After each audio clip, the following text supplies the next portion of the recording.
We're live! Hello! Woo! Hi, everyone. Welcome to the Chaotic Bisexual Text Study. I'm Pastor Matthew Zamanik. I use pronouns like he and they. And today, Pastor Ravel can't be with us because of a wedding, and then there's a power outage in Phoenix. Anyway, it's hot over there. Right. And then we have a guest with us, the program director for ELC African Descent Ministries and True Chaos Queen, Pastor Nick Benaranda. And do you want to introduce yourself, Nick? Pastor Nick? Absolutely. You've done such a great job already, but I'm Pastor Nick Peñaranda, and I use pronouns like she and her. I'm just glad that you stepped in and to co-host this extra chaotic edition of Chaotic Bisexual Text Study. Yeah, no, I am so grateful, and this is such a joy. You have no idea. So, is there anything we should be mindful? What's going on? How are you? Where are you at? What are you about? How's your ministry? Ooh, well, I'll do a shameless plug, actually. My ministry right now is working with our church-wide offices, and as mentioned, with African Descent Ministries. When I'm not doing that, I facilitate a game, I guess you could say. It's a racial justice workshop called Manadvocacy, and it's this workshop's done through play. Also, our book is coming out. I had to do this, God's Holy Darkness. So yes. I am officially an illustrator, which is hilarious to think about. But this was written by Cherie Green, who's also a seminarian, and Becca Selnick. And where can I purchase said book? Anywhere that you like to buy books. So you could definitely use Amazon, Barnes & Noble, and it is available for pre-order. It officially comes out July 12th.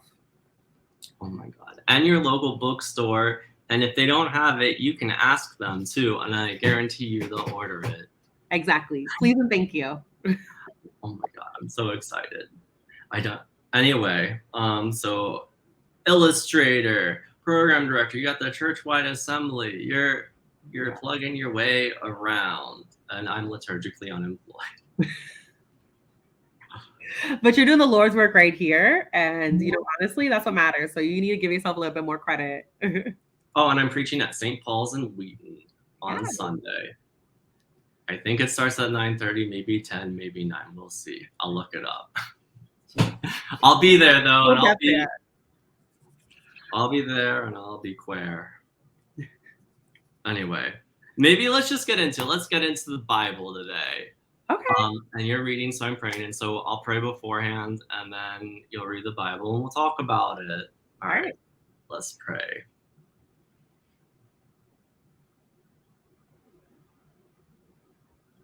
God of power and community and grace, God of freedom and liberation, thank you for this day, this opportunity to live in your creation and to experience your love through our neighbors, through our non-human relatives, the trees and the sun and the air.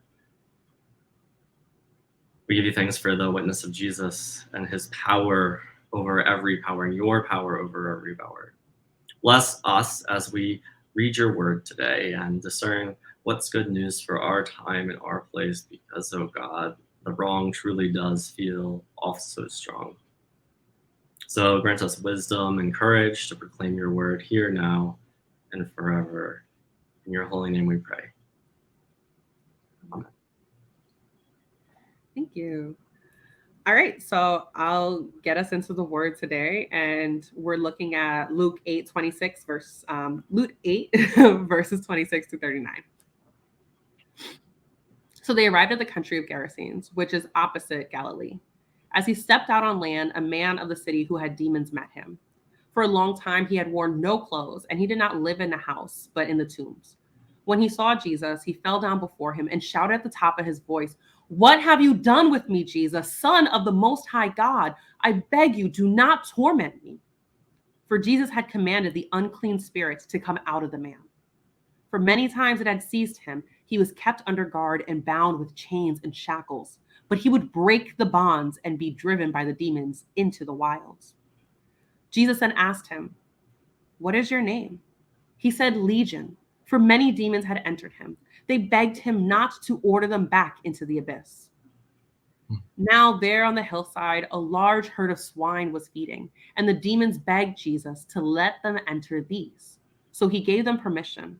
Then the demons came out of the man and entered the swine, and the herd rushed down the steep bank into the lake and was drowned. When the swineherd saw what had happened, they ran off and told it in the city and in the country. Then people came out to see what happened. And when they came to Jesus, they found the man from whom the demons had gone sitting at the feet of Jesus, clothed and in his right mind. And they were afraid. Those who had seen it told them how the one who had been possessed by the demons had been healed. Then all the people in the surrounding country of Gerasenes asked Jesus to leave them, for they were seized with great fear. So he got into the boat and returned. The man from whom the demons had gone begged that he might be with him. But Jesus sent him away, saying, "Return to your home and declare how much God has done for you." So he went away, proclaiming throughout the city how much Jesus had done for him. The word of the Lord. Thanks be to God. Whew. So when we were talking beforehand, I asked you, and I was like, "This is a cool answer. What's your first memory of this? And how old were you?" Yeah. So what I had said was I actually like very distinctly remember this story, and I really only remember it as the demons possessing the pigs. Like that was kind of it.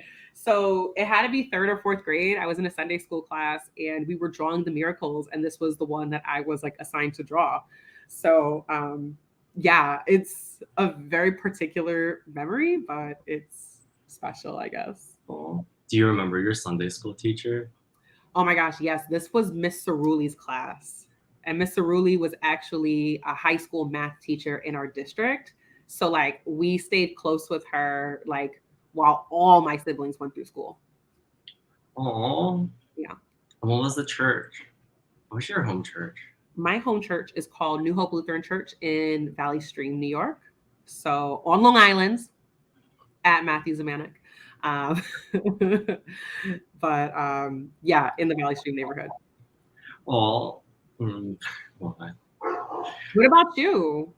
Oh, that's a good question.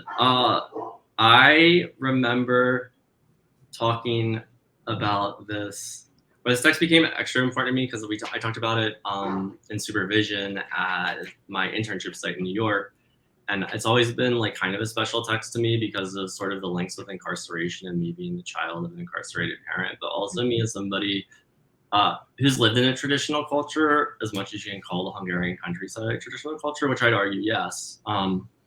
And being Slovak American and like retaining some of those sort of folklores and folk traditions and thinking about like what is a demon and what is possession and like why do we want to like sort of dissect everything and try to fit it to our logic.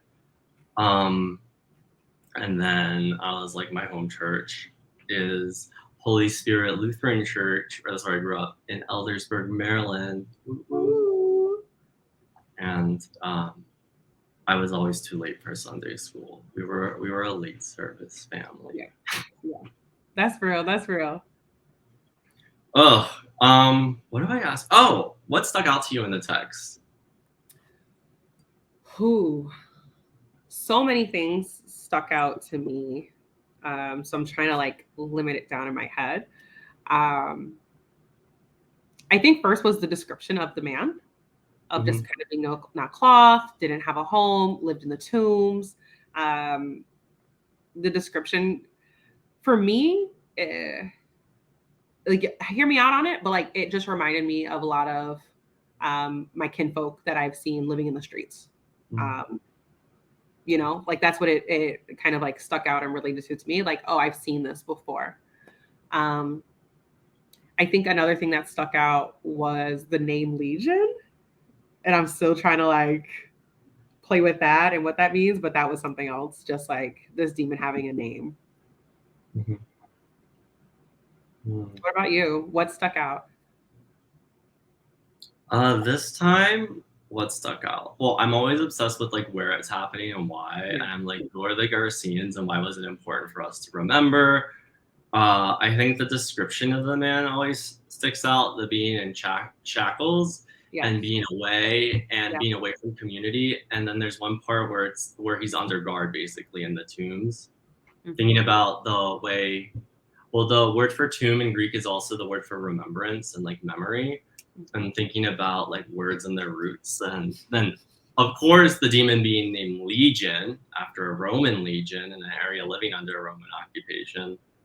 And then I'm always like, what did they do with the pigs after they all drowned? Somebody eat them? Like maybe the guards, but like Yeah. that's not a thing in like their culture. Well, they're a Greek town, so it's the Decapolis, and a lot of people think that they were sort of descended from Alexander's soldiers and the Greek occupiers, and then like he's Hellenized, so they had like Greek temples and everything there. So they would have eaten. Some folks would have eaten pork, I think. Yeah, I can believe you on that. In my head, that's the first thing I was thinking. Like, of course, Jesus put the demons in the pigs because like it's fine. He's not getting down with that. So well, and Jesus didn't technically put them. They asked for it, right? And that was the other thing is like the action and like I was like, who's Jesus talking to? Is he talking to the man or is he talking to the demon? Oh, Pastor Jesus. Ah. Hello. What are we doing? I got distracted. You were telling me the things that stuck out to you, and then we were kind of getting into a little bit like the context. Oh yeah, the context, but like the real part. We had this one. We were talking about like, what do you think about demonic possession? Oh my gosh. What's your experience of it? How would you describe it? Like, do you believe in it? Yeah. That's a great question. And I can imagine like how controversial it can be in some spaces. For me, I definitely believe in demonic possession. I definitely believe in demons, spirits, all the things. I don't know exactly what that looks like. So I've never had a personal experience with someone that I would say is like possessed or something like that. I've definitely been in spaces and places where you can feel there's like an additional presence. You can feel when there's like super negative energy. I've definitely had my own experiences where I feel not necessarily like demons, but spirits, ancestors have come to me in like my dreams, for example. And I have friends and people I'm in community with that that talk to folks on the other side. So I very much believe it, very much feel it. I don't think it shows up as much in like how we talk about the spirit, at least in like the super traditional Lutheran church in the United States. I don't think we like take that seriously, but when people tell me like, yeah, I'm seeing spirits or like this person's possessed, etc., like I believe them and I'm like, let's get to the heart of it. Also, I recognize I'm not a specialist in this, so I do defer to other people for that kind of work.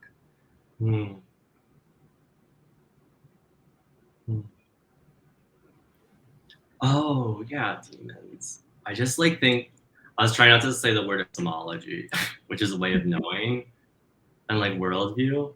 Yeah.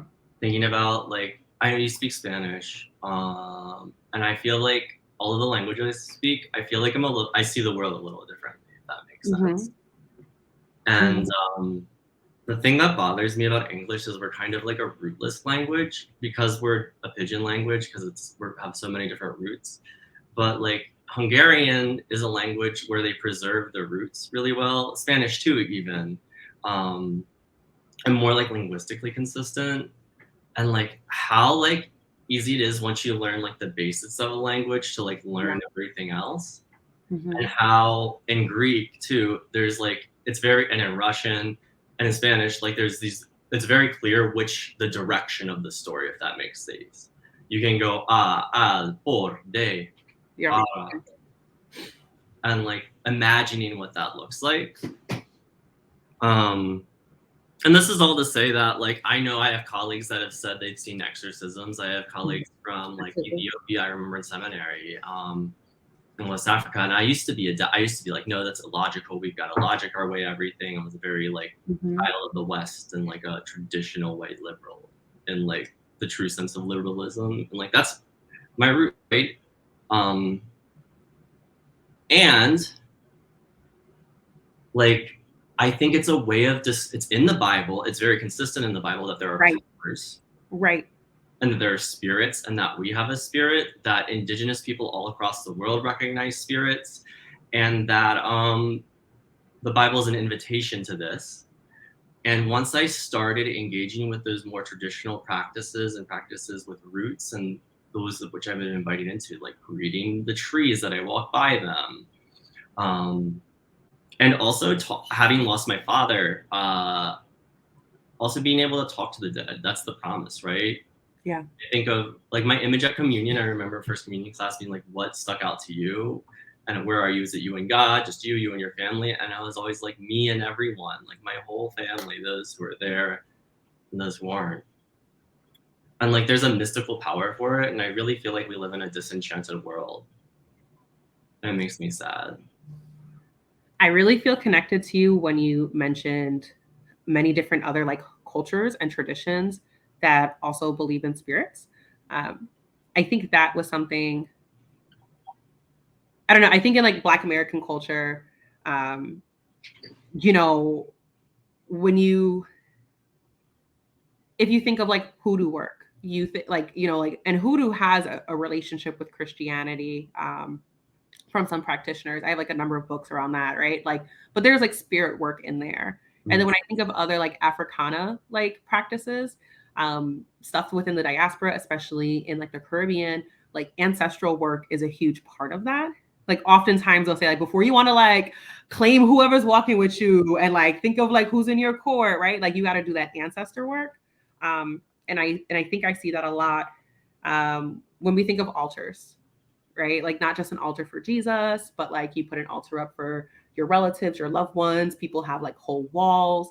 Like that's an altar, right? Like if like the little things that you that help you remember your ancestors. Whether you're putting water there or a cigar there because you know grandma liked to smoke, or if you put a little bit of rum there because you know auntie couldn't like put that down. Like that's like part of like that ancestral work.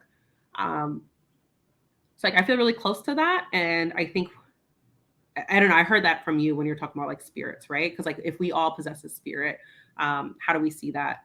Um, I think it also comes up when I think of like old like Negro spirituals, hymns, the way we talk about people walking with us, guiding us into freedom and liberation. You know, shout out to my Juneteenth, but like all of that is like so present, and that's relatively modern to the stuff that we're talking about like in scripture. Like there's a whole thing around demons and spirits, and like that's never lost, but somehow we have like picked and chosen what we're going to actually like follow and concentrate on, which is like such an injustice because it erases a huge part of culture.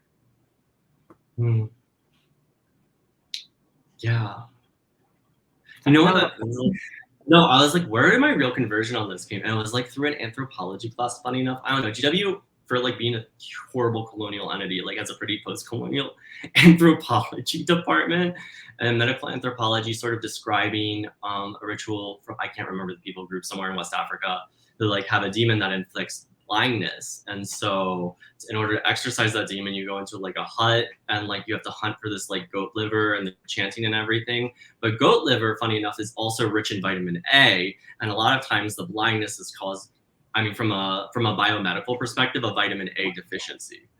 And then thinking of like Western biomedicine, and then I never see it as an either or situation too. It's not either herbalism or Western biomedicism. Right. It's not like herbalism is anti-vax. It's more like there's a wide breadth and depth to medicine and to our experience, and that we are spiritual beings in a spiritual world, and that's a reality of our sacred texts as Christians. And I hate to be the bearer of bad news. Like there is something enchanting about this, and that our words mean something, and that the spirit world, what's happening in the spiritual world, is happening in the material world, and we can see that back to the text by the demon's name, which is Legion. Mm-hmm. And what I remember you saying you were playing with Legion. What about Legion were you playing with? I don't want to sound like a basic on this, so I'm actually gonna like pass on that. But of course, what came to me was like some movies. But like it just stuck out to me, just the idea of like there was a name, like there was a name for this. And I think this goes back to something we talked about prior to this, where and I want folks to stay with me, like whoever's watching, and not just be like, "Ooh, Nick," um, but before, when I was saying like the description of the man reminded me of my kinfolk that live on the streets, right? Without clothes, living in the tombs, right? Like I'm thinking of like the crevices, the literal margins of society where we stuff people. Um, and like this idea of him, like whether it's being shackled, and I think of how many people that deal with like mental health crises, um, like do get incarcerated, right? Because we don't care to actually like provide services and whatnot. And so like there was a lot of things in that reminded me of like my siblings on the street, but like demonic possession, mental health crisis, two different things. We should not associate one with the other. And like some things are very clear and distinct. But when I thought of that too, I also think sometimes like our distorted, like folks that are struggling with that, like distorted realities, like how that shows up. And so even with that idea, like it being named Legion, like what if this person is like really as you said, kind of like speaking to what's happening in the world, like who made you like this, right? Like occupation, like who deprived you of your resources, right? Like the government that defunded like programming that I needed for my community. Like why are you like this? Have you seen the options available to me? That's the thing that kind of like, I don't know, is sticking out to me right now. Yeah, that's what I thought of incarceration too, and like when my father was incarcerated, and it was in part because of a mental health crisis. And I grew up with a lot of shame in it, but like I remember when I saw my dad in shackles because we had a private family mass when my grandfather died. I was like 6 or 7 years old, and I remember my dad was allowed to go. I think it was pre-trial, so I don't know, but it was like shot like I forget the names of it, the hand, feet, and like hands and feet one, and like how ashamed he felt. And I think growing up the second time it was prison, like hearing him and my aunt talk about like advocating for like addiction therapy support and all of that, and how like the state contracts with people who have like a 1-year certificate maybe, and like the program's antiquated, and like fundamentally it's all about cutting costs, and like it's a torturous environment, it's abusive in prison. Yes. And I think and prison here is the solution to the problem of this man who has been possessed by Legion in the text. They're putting him under guard, they're putting him in shackles because they say this man isn't allowed, he's not in his right mind, and he's a danger to our community. And their solution was to hide him away and put him, the only acceptable place was among the dead, which are ritually impure in many cultures. And what is the name of the thing that's possessed him is Legion, which is the unit of Rome, the Roman military occupation. A legion would occupy a territory, and I've never lived in a place where there's an occupation. Well, I've never lived in a place where my people have been occupied because I was a white person serving on the south side of Chicago, which is under military occupation, fundamentally. And many of our inner cities are. Yeah, like the city pays $1 million to some like millions of dollars to this tech firm called ShotSpotter, which has like resulted in more deaths of innocent people than it has with gunfire arrests. Oh my gosh. Yeah, there's a lot. Oh no, but it was so good. Yes, go ahead, please. I'm sorry. Well, then I think of also like the possession of the land by people who aren't from it and like aren't related to it, and how the teaching of people from this land is the health of the land is the health of the people. And like we hurt the land spirit too, and how much sort of we live in a spiritually sick society. And I actually do think that there's a link, but I think it's ambiguous, and it's like talking about something in two completely unrelated languages of two completely Mm. unrelated peoples at this Mhm. point, and like there are a lot of layers of like power and history to it. Mhm. Um, but I do think that we live under possession. Like, Mhm. think about most, like I work with a colleague doing community chaplaincy in Chicago, Reverend Dr. Ebony Only, and she talks about complex post-traumatic stress in children who have like borne witness to children and like born witness to violence, and then how little mental health. And this, think about what that possession is, right? It's the neglect of a society to take care of people and instead enforce law and order, which has just produced more economic inequality, more suffering, and more death, almost to the point where we have to begin to question whether or not this was intentional or it continues to be intentional. Um, There and was like it possesses us. Yeah. And it makes us nuts. Like It makes us unwell. No, it makes us Yeah. unwell. I'm just thinking of how mental health across at least my community has been on the decline, with the like news cycles consistently showing the murders of Black and brown people, Mhm. right? Like that does something to you. That's not saying that all of us are like completely like off it, but there is a level of paranoia. There's a like there's a level of just like depression, of I would say between those two, that and anxiety, boom, that has definitely like it's taken a toll on people that pay attention, right? And that's not including folks who already were witnessing the murder of their loved ones, in community. Something else you had said way back, but I had to write it down because it really got me when you were describing the man, of like him, like the only place that folks saw him like worthy of being, right, was being in the tombs with the dead. And what I appreciate about that is I feel like I read an article a hot minute back, Mhm. around like mass incarceration, and like that in many ways it can feel like death, especially for women that are incarcerated, as like men are more likely to get visits.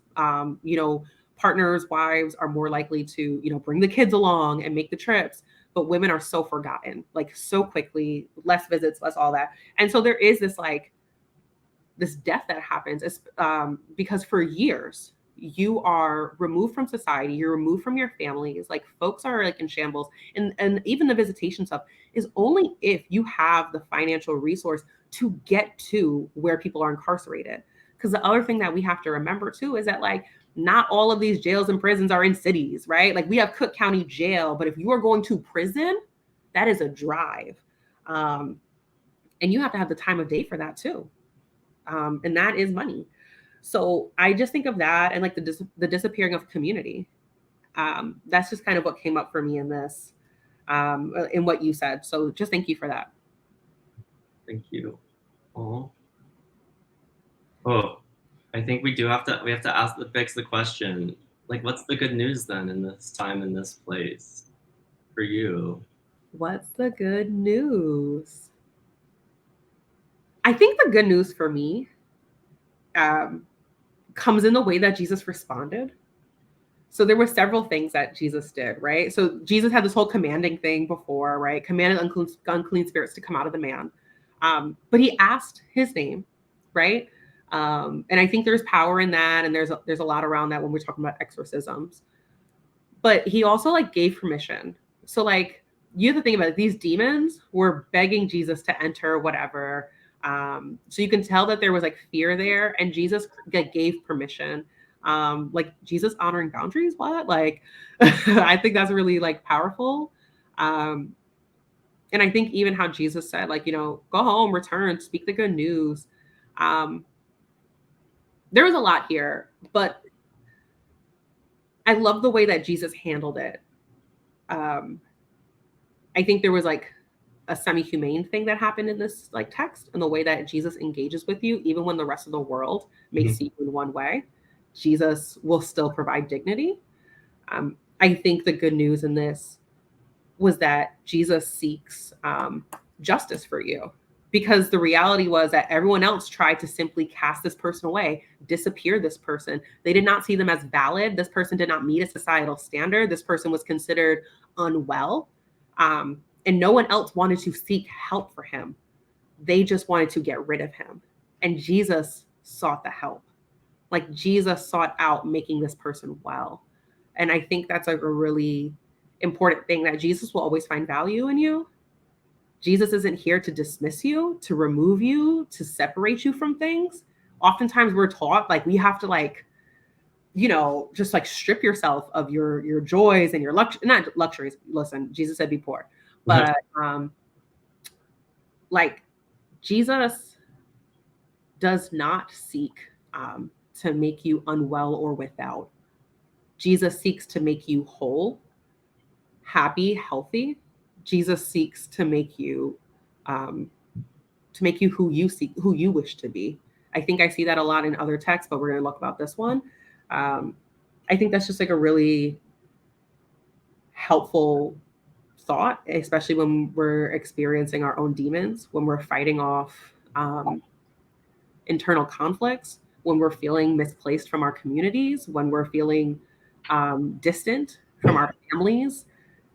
The reminder that Jesus seeks to heal that, and Jesus seeks to bring us closer, and to keep us in community. And like that is like the message for us, right? To how do we remain in community and seek those resources that we need. What about you, Fave?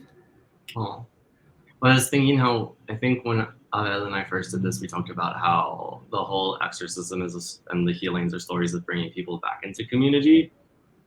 And I think what's like destroying our community now, and they're the isms. And I would argue that it's our society's possession. And I would argue that we are what we worship, and what we worship begins to have like victims, and human sacrifice is a very real thing and happens all the time. And yet there is joy and there is life in the face of that. And even I think the most joyful and creative and wealthiest places are the places they seek out to destroy, because that joy threatens the lies that our world's built on. And so like Jesus will enter those like pits that the lies would have us in, and that possess us and that hold us and that occupy us. And like Legion puts us under a thumb of oppression, and Jesus doesn't like yell or match its violence. Jesus simply says, "What is your name?" And that you are no longer here. You no longer have power over this person. You no longer have power over my loved one. You have no longer power over this community, this body.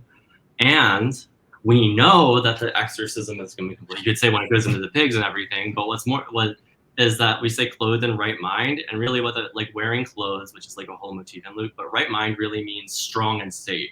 Yeah. So like secure, able to survive, even like thriving, like sufficient. And when I think of this person is able to like be in community, that's what speaks to like how the exorcism, how we're drawn back into community, and that's what Jesus is calling us again and again into. Yes. I'm gonna like really be sitting on it this week of we are what we worship. Like like, because you're so right. Like I have a lot of opinions and thoughts on that. That was just a really good throwing out bombs at the end. Thank you. Yeah. And thank you, Pastor Nick, for joining us last minute. And shout out to Pastor Abel. We'll be here next week, Tuesday or Wednesday. And thank you all so much. And thank you also, oh goodness, the new online ELCA prayer community called, it's like Restoring Something. And it's a lovely ministry. And I'm going to post the name in it when I post this video again. Please do. I want to know it. Oh my God, I'm buying Pastor Nicolette's book. Show us one more time. Okay. God's Holy Darkness. Woo! Thank you, everyone. Drink water, take your meds, maybe buy God's Holy Darkness. Bye. Bye, y'all.